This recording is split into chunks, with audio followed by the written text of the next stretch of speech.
Hi guys, welcome back. Leo McCarthy, spiritual mentor here. And before I forget, don't forget to like, subscribe, and share the channel. So today what I want to talk about is I want to go a little bit deeper on a topic that I already released a video earlier on. And the earlier part one video is on trapped souls, earthbound spirits, etc., and the misunderstanding.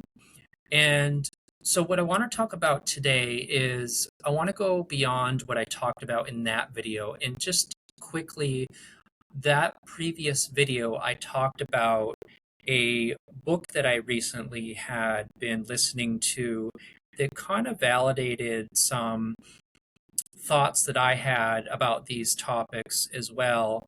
And the name of the book was Your Soul is the Source of Your Power, from Sean Collins as the author. And he talks about after physical death and our last breath, our soul does not stay behind. It does not become trapped. It does not become earthbound. And the core of our soul does return back to the collective source. And in addition to that, what does happen is there are pieces of our soul that have experienced trauma, pain, grief, whatever it is, that carries a lower vibration. And those lower vibrational pieces cannot exist in the higher realm. And so those pieces basically get shed and left behind, those pieces, those aspects of the core of the soul. And so, what I want to expand on is I want to talk a little bit more about these aspects that have been left behind and what maybe we're picking up about them. And I want to talk about the relationship that these soul aspects have with the core of the soul that is back in the collective source. Now, what I want to talk about today is I want to bring in the topic of quantum entanglement. And so I'm by no means an expert on the topic. But what I am going to do is I'm going to include in the comments a video that you can watch that gives like a very simplistic breakdown of what quantum entanglement is. And it gives a few examples of how it relates to quantum physics and the universe and two different variables and how they affect each other and how they're related and how they're connected. But what I want to talk about is this connection that these soul aspects still have connected to the core of the source that had, or the core of the soul that has returned back. When, for example, we have mediums or we have, let's say, paranormal investigators pick up on maybe spirit activity, or maybe we've experienced ourselves, maybe in our house or somewhere else in a different environment. We've picked up on these different activities that we may actually even experiencing feeling something. It could be like a change in temperature. We could be experiencing feeling like a heavy emotion. We could even experience like some physical manifestations of activity where we actually see something move or something falls or something, um, we feel contact from something on our own body. And what I want to talk about is I want to suggest that we don't fully understand what it is we're actually picking up on as far as what our traditional understanding of, let's say, ghosts or spirit activity that we may be perceiving, that we don't fully grasp and maybe fully can't understand what is making that happen. So, what I want to suggest is there is a connection of quantum entanglement that there is a relationship, a connection between the soul aspects that are left behind and the core of our soul that is in the collective realm at the higher vibration. And I want to suggest that our soul is intelligent, it's powerful, and we know this. And when our soul incarnates here in our human form, it has the intelligence and the power to animate our physical body. And it has the ability to give our human form life. And because of that, and because of, even though we don't understand how it all works, we know that it's true. We know that our soul animates our human form. And I want to suggest that the same intelligence and power exist in these soul aspects, which are pieces of the whole. And what I want to suggest is that these pieces that have been left behind have the same intelligence and have the same power to manipulate our reality here. And it doesn't require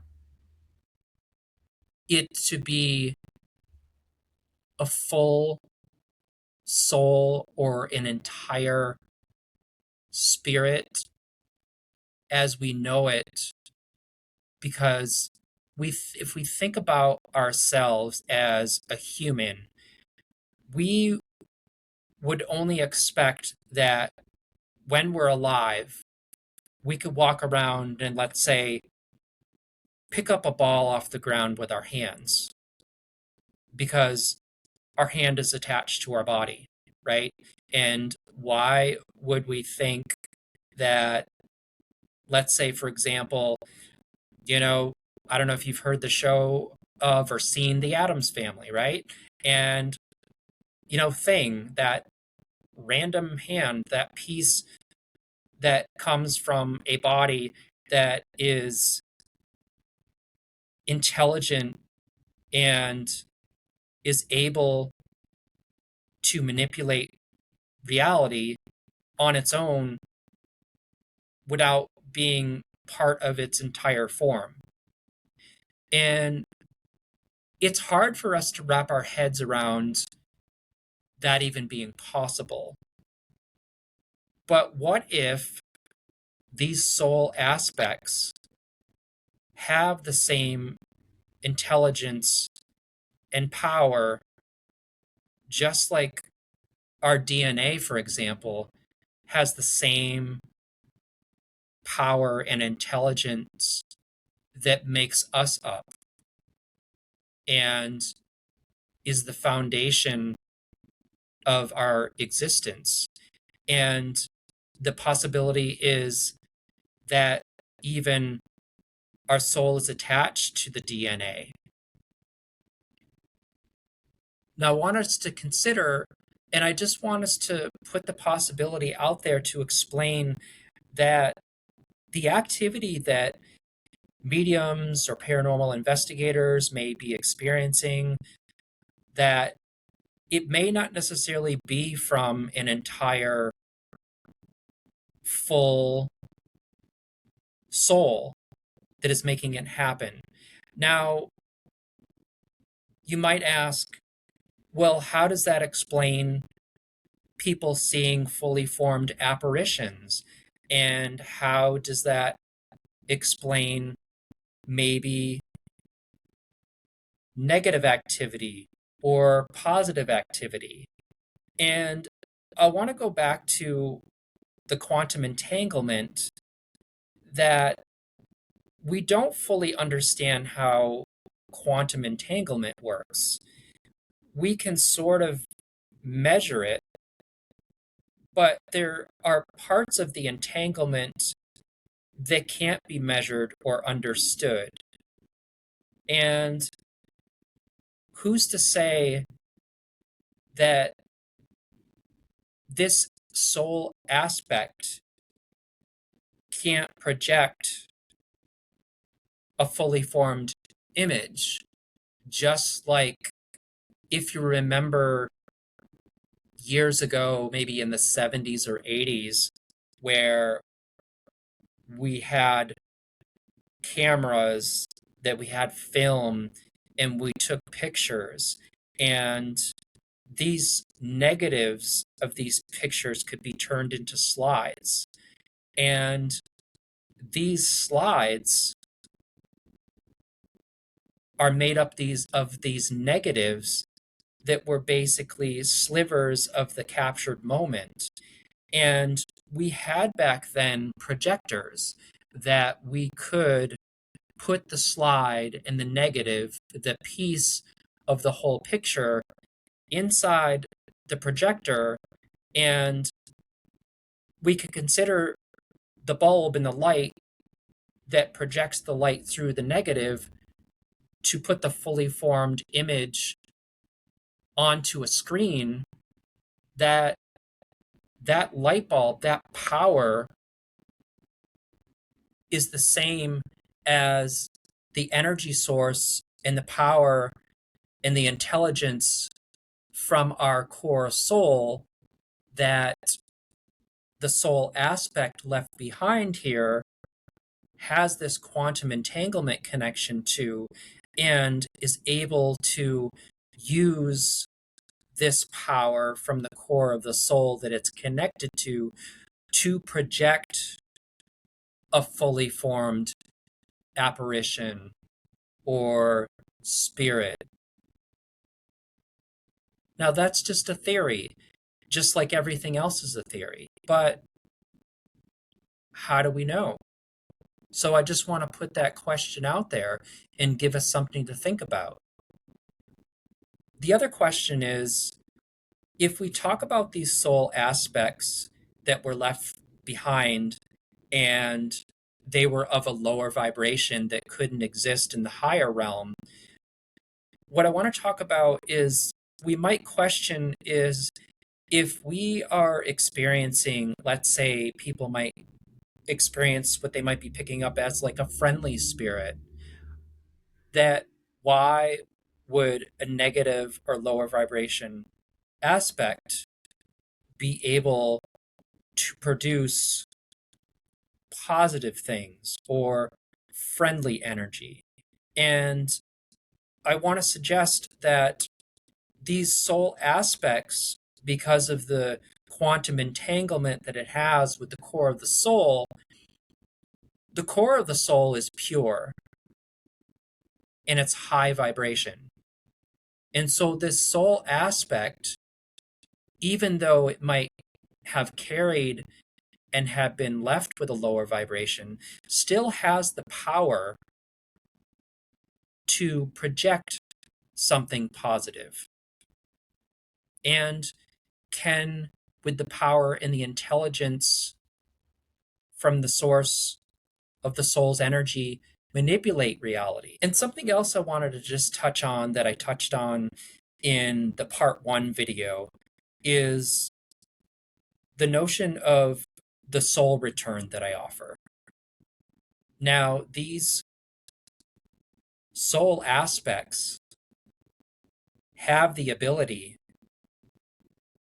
to be healed and to be returned back to the core of our soul in the higher realm, in the source collective.